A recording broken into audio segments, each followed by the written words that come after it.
Just 1 year ago, the nation heard Bryan Kohberger as he pleaded guilty in Idaho court to killing 4 University of Idaho students. Kaylee Gonzalez, Madison Mogan, Xana Kernodle, and Ethan Chapin were stabbed to death in their off-campus home in Moscow, Idaho back in 2022. Are you pleading guilty because you are guilty? Yes.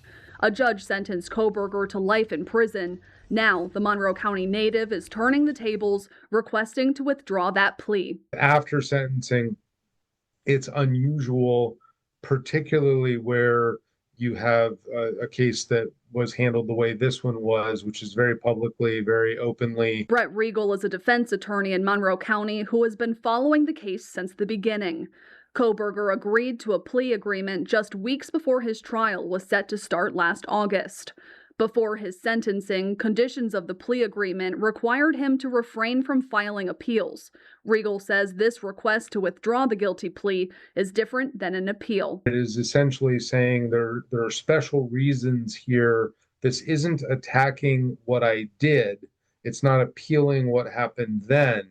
It's saying for these reasons, there was something faulty in the procedure at the time that it took place. In the filing, Kohberger claims his lawyers misled him into confessing to the crimes. Regal says proving duress could be difficult for Kohberger without the means to back up his claims. On the other hand, if he's got proof that he was told things that aren't true regarding the terms and nature of his sentence, or if he's got proof that information was withheld from him, that's a different story.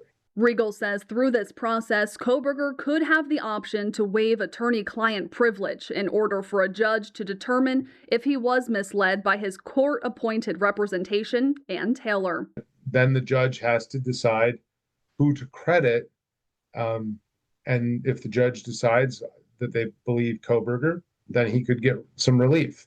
If the judge decides in that example that he believes the attorney, that everything was provided, then they would say there's no basis for relief. Until then, Kohberger will remain behind bars in Idaho, where he is serving 4 life sentences. Emily Kress, Newswatch 16, Monroe County.